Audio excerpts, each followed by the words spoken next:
Bonjour mesdames, bonjour mesdemoiselles et bonjour messieurs. Il me fait plaisir de vous souhaiter la plus cordiale des bienvenues à votre station radiophonique EBSCJ, votre radio locale. Je me présente, Georges Latendresse, votre animateur maison. Nous allons continuer notre rétrospective de l'année 1936, toujours avec notre collaboratrice, Madame Gabrielle Robert. Juin 1936. East-Broughton fête avec éclat la Saint-Jean-Baptiste.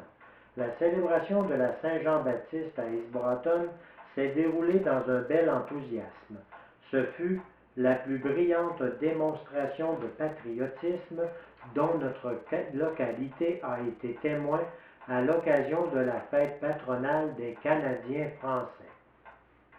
Une messe solennelle chantée par M. le curé dans la vaste église de Sacré-Cœur de Jésus, bien décorée pour la circonstance, une foule recueillie assista au Saint-Sacrifice.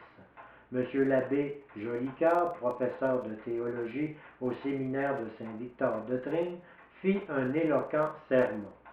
À 2 heures de l'après-midi, eut lieu le défilé des chars allégoriques dont le parcours était les rues principales du village et de la station. La fanfare Harmonie Sainte-Cécile battait la marche en faisant entendre des airs canadiens. Venaient ensuite les chars allégoriques suivants. Madeleine de Verchères, offert par M. E.J. Turcotte, marchand général, les bienfaits de l'assurance-vie, offert par M.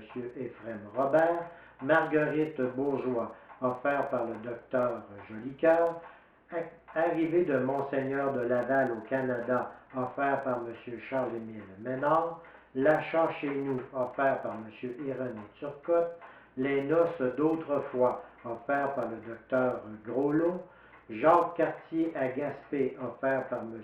Henri-Louis Vallée, le pain de chez nous, offert par M. Trèfle-Grégoire, les petits vieux, offerts par M. Arthur Grégoire, les lutins, offerts par M. Évangéliste Roy, le petit Saint-Jean-Baptiste, offert par M. Gédéon Roy, maire. Avaient pris place dans le défilé M. le curé Martel et l'abbé Nollet vicaire, messieurs les abbés professeurs au séminaire de Saint-Victor, les membres du conseil municipal, les membres de la commission scolaire, ainsi qu'une délégation de la Société des artisans.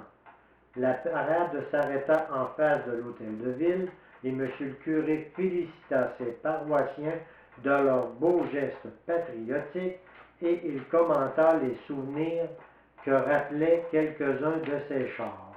M. Gédéon Roy, maire, adressa aussi la parole ainsi que M. Émile Perron.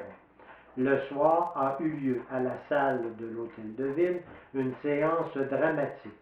Les finissants du séminaire de Saint-Victor-de-Tring interprétèrent avec succès une pièce tragique ainsi que 2 fines comédies. Félicitations aux organisateurs et remerciements à ceux qui les ont encouragés de leur assistance. Juillet 1936. Pas de grève à East-Broughton. Le ministère du Travail était heureux d'annoncer, mercredi, que tout danger de grève à East-Broughton chez les employés de la Québec Asbestos Corporation est dissipé. Il y a quelques jours, en effet, on annonçait que les employés de cette usine se disposaient à déclarer la grève, par suite du mécontentement au sujet des conditions de travail. Dès que la nouvelle en est parvenue, M. Pierre Gosselin, officier de conciliation du ministère du Travail, et l'abbé Jules Lefrançois, aumônier des syndicats catholiques, se sont rendus à East-Broughton et ont réussi à régler le différend à la satisfaction de tous les intéressés. Les représentants des ouvriers et M. Spafford, représentant de la compagnie, se sont entendus à l'amiable. À août 1936, collision entre 2 véhicules. Une voiture qui portait 3 personnes a été violemment frappée par un automobile dans la côte du 7e rang, près de Sacré-Cœur de Jésus. Messieurs Raoul et Davila Lessard, et Mademoiselle Iréna Lessard se rendaient au village de Sacré-Cœur lorsqu'à l'endroit si haut nommé, ils firent la rencontre de l'automobile de M. Auguste Daudier, conduite par son fils Marc.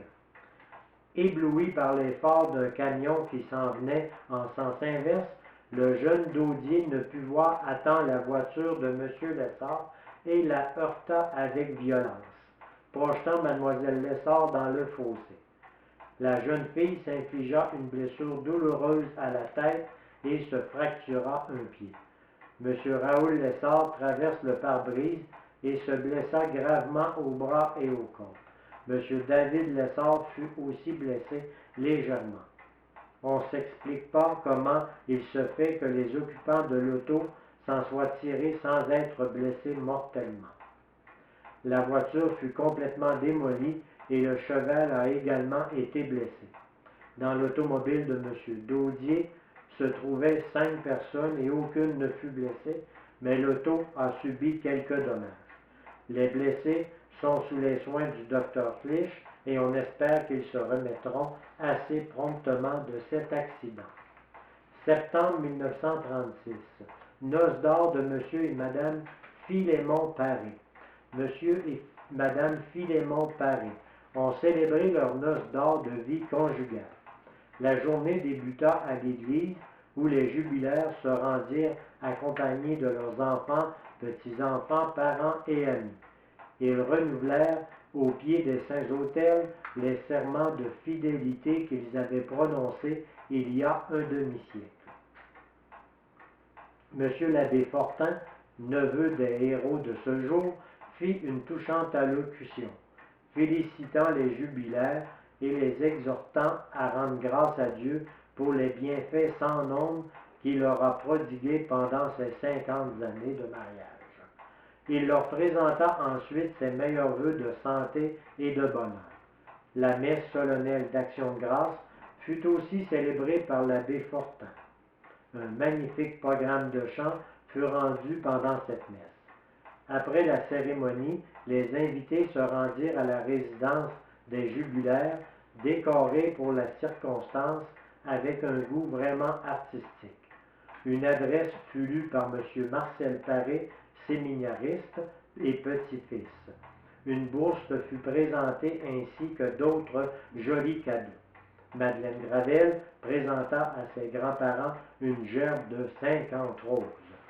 M. et Mme Paré, quoique l'âge respectable de 71 et 76 ans, se portent relativement bien et surent remercier chaleureusement leurs parents et amis pour la belle marque d'estime dont ils étaient l'objet. Octobre 1936, importante conférence à East Broughton.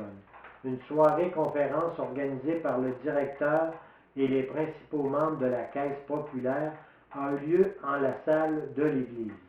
M. l'abbé Émile Turmel de Québec a donné une belle conférence en faveur de la réorganisation de la Caisse populaire qui existe depuis plusieurs années à East Broughton. Il dit les bienfaits de cette société et combien elle favorise l'économie. Il encourage les paroissiens à faire une caisse bien organisée en y mettant chacun leur part. C'est le notaire Roy, maire d'East Broughton, qui a présenté le conférencier. Un groupe de jeunes gens interprétèrent 2 comédies au cours de la soirée. L'assistance était considérable. Novembre 1936, deuil pour le notaire Gédéon Roy. Nous apprenons avec regret la mort de Madame Augustin Roy, née Adélina Lessard, décédée à l'âge de 74 ans. Elle était l'épouse de feu Augustin Roy de Broughton-Est. La défunte était la mère de M. le notaire Gédéon Roy, maire de Broughton-Est. Un souvenir ému survivra à la mémoire de Madame Roy, car ses qualités de cœur et d'esprit étaient universellement appréciées de tous ceux qui la connaissaient. Femme de bien, elle avait une réputation de charité inépuisable. Décembre 1936, belle réunion à East Broughton. Un groupe de jeunes filles se sont réunies à la résidence de M. Éphrem Robert pour offrir leurs souhaits et souvenirs à Mlle Germaine Robert à l'occasion de son départ pour le noviciat des Sœurs franciscaines missionnaires de Marie. On présenta à la future missionnaire une bourse bien garnie. Mlle Robert apprécia vivement ce généreux don et remercia ses amis de cette belle marque d'estime. Elle reçut aussi des membres de sa famille d'utiles cadeaux et quelques amis éloignés, empêchés de venir, des messages de félicitations et de précieux souvenirs. Les heures se passèrent vite au milieu de la plus franche gaieté. Il y eut des chants, musique et parties de cartes. Un réveillon fut servi et ce n'est que tard que l'on se sépara, réitérant à Mlle Germaine les meilleurs vœux de bonheur et de persévérance dans sa noble vocation. Ceci met fin à notre bulletin de nouvelles. Nous vous remercions d'avoir écouté votre station radiophonique EBS-CJ et nous vous disons à la prochaine.